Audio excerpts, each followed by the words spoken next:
Hello, and welcome to Technically Speaking, where scientists and engineers come together to chat about a common interest, share knowledge, and satisfy some curiosity. I'm Laura, and I'm joined by Jasmin to talk about contrails and how they contribute to the climate emergency.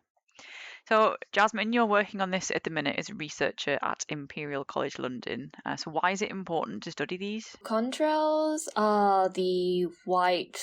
It's short for condensation trail. They're the white trails that airplanes leave behind. So if you're ever looking up and you see a plane flying and it leaves a white trail, that's a contrail. Most of the time, the contrails that forms will just disappear.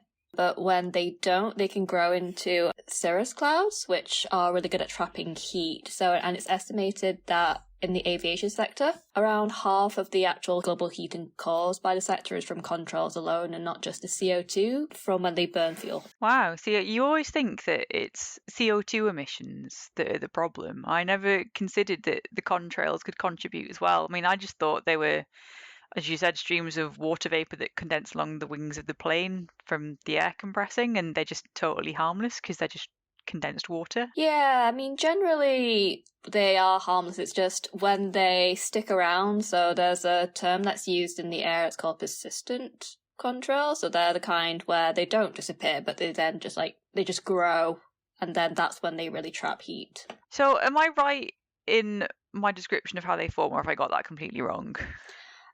Kind of. So it's not water vapor produced by the jet engine on the airplane that's making water vapor, but rather when the airplane's flying really high up, obviously it's really cold up there. So they're actually ice crystals that form on soot particles that are produced from the jet engine when it burns fuel. Ah. So because it's really cold, water vapor that's in the air condenses, forming the ice crystals. Oh. But if it's really humid in the air that the airplane is flying through, that makes them super saturated so that they actually can grow rather than just dissipate. Okay, so I was kind of half right. Yeah, you're half right. Condensed water vapor involved. There's a bit more to it than that, though. All right. Yeah. And you mentioned they contribute to the global heating emergency. So how do they do this? They form these clouds. So is that part of the problem? Yeah, it's just that they form a type of cloud that's just really good at trapping heat, and they'll trap the heat for additional hours to days. It's just an additional heat trapping burden that otherwise wouldn't exist if we didn't have airplanes, basically. Okay. I don't know if you'd know this off the top of your head, but how much of a problem is this? How much is it contributing to the global emergency? So in terms of the persistent contrails, it's only a very small fraction. So they estimate only 5% of all flights globally account for 80% of the contrail warming. And that's because for the persistent contrails, you have to fly through patches of air that are really cold but also really humid. So you tend to get these more up north, but you also tend to get them more during certain times of the year. So you're more likely to have these persistent contrails forming, at least in the northern hemisphere, during autumn and winter. So if we fly less in autumn and winter, we can have less of this warming impact. Oh, okay. Well, that's useful to know if you're planning holidays and you're really climate conscious. Yeah. I get the impression that they might be quite difficult to predict if you're studying them now. Yeah. Right? So if it's the super humid zones that are a problem, that's when they tend to occur. I guess there has to be a lot of prediction going into figuring out when these occur and where. Yeah, so currently when airlines map out flight paths, they already need to take into account things like weather, because obviously you don't want to be flying through thunderstorms. Yeah, or really, really rough air. And obviously you can't land or take off when it's really windy. So these things matter. So when you're predicting contrails, something that you will definitely need is weather information, because you kind of need to know what the humidity, what the temperature is, and other factors like that. So you need those in predicting them. Temperature is quite well, the data is quite well established, but it's the humidity where they're quite lacking, because you need both if you want to accurately predict and model where these persistent contrails are going to form. So that's an area where they're still looking more into, is just how we can better collect the humidity data, because you need that and the temperature. Okay. See, I think we've done an episode on predicting the weather a few years ago, and we all seem to agree that it's not hugely accurate, Yeah. and it could make life easier if we understood it better. Yeah, like, I don't know that much on how they predict weather. I just know that they use data that is also used in predicting weather. And you mentioned that only some of the flights, what was it, 5% account for the majority of the contrail warming. And then do you have any idea of like what sort of contribution as a whole that makes to the aviation sector's many challenges for climate change? For the aviation sector as a whole, it's quite a big chunk of their total like climate change impact. But globally, it's around less than 3%, if you want it on a global scale. Right. Just because there's still lots of other emission sources, like people still burning coal. We still use petrol and diesel in cars. Like, we still have fossil fuels being used in other areas. Yeah. So globally, it's only around 3%, but for the aviation sector, it's around half of the climate warming. All right. And you mentioned they form on soot particles from the fuel. Yeah. So I guess even if you used sustainable aviation fuel that's made from captured CO2, you'd still get the contrails forming, so it'd still be a challenge. Yeah, it would still be a challenge because you can't avoid these tiny particles being burnt, because you get them when you burn the fuel, but also if you have any lubrication oil or like other stuff that's just in the engine when it's burning fuel. So you'll still get them. They think that because the SAF is meant to have a higher purity than traditional fossil fuels, that there will be less particulates being produced, but you can't avoid the particulates being produced. Okay. So I guess it's almost like a two-pronged problem, minimizing the amount of soot and then being able to better predict the weather. Yeah, it's like two issues. Sadly, not something you can kill with one stone.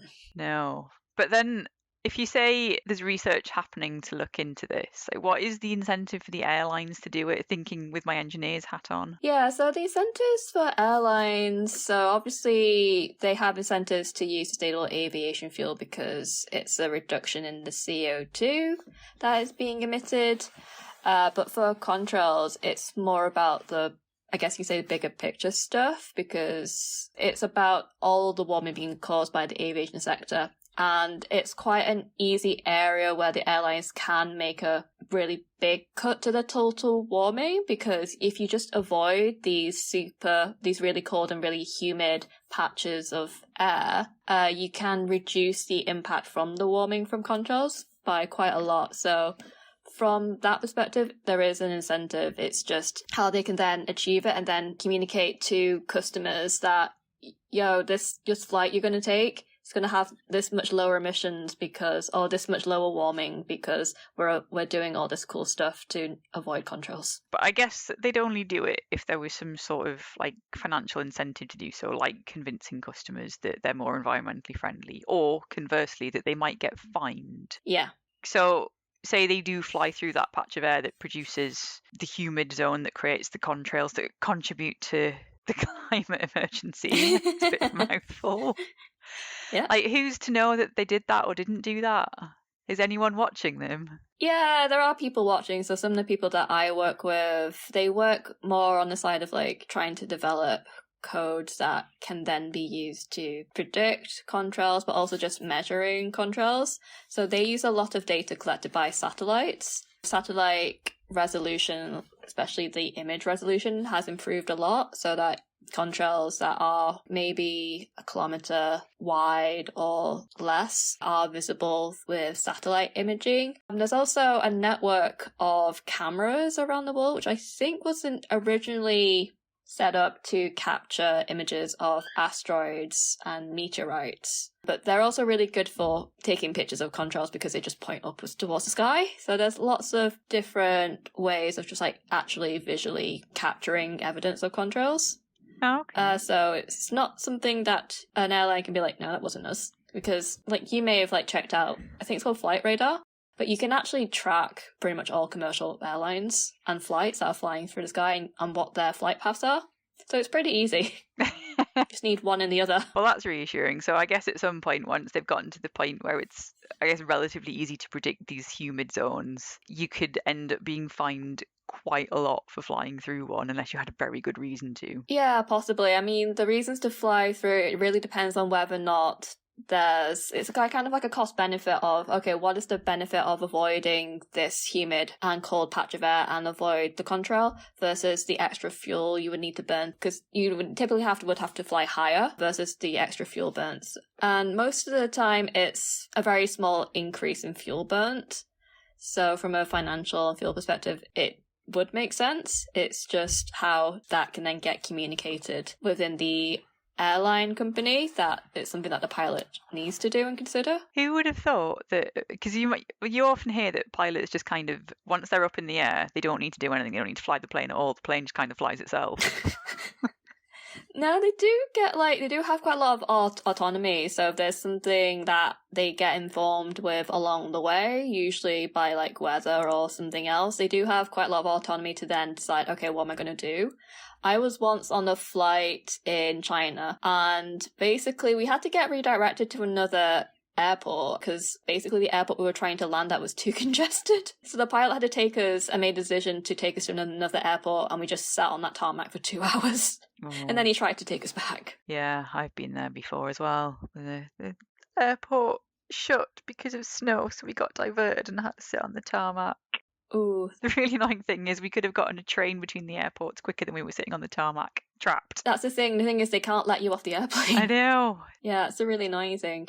Yeah, and this wasn't a flight that I was on, but someone that I used to work with, their flight was landing. They're not too sure why, but it was quite windy that day. And when the pilot was trying to land, I think there was like a gust of wind that blew against the plane, so that the pilot wasn't confident in landing. So we just like took off again. Yeah. And obviously when you do that, you need to wait for another landing spot. So I think they had to circle round where they were for another half an hour before they could attempt to land. Yeah, so I guess being able to predict those weather patterns that finely would make a lot of difference then, because I think it also doesn't require quite a lot of fuel to abort that landing, because I've seen really big jets doing this at Manchester Airport when bad weather, and they set off car alarms from the cars and car parks next to the landing area. Yeah, they do. So they're obviously putting a lot of effort into changing that direction of travel. Yeah, it's just like a lot that.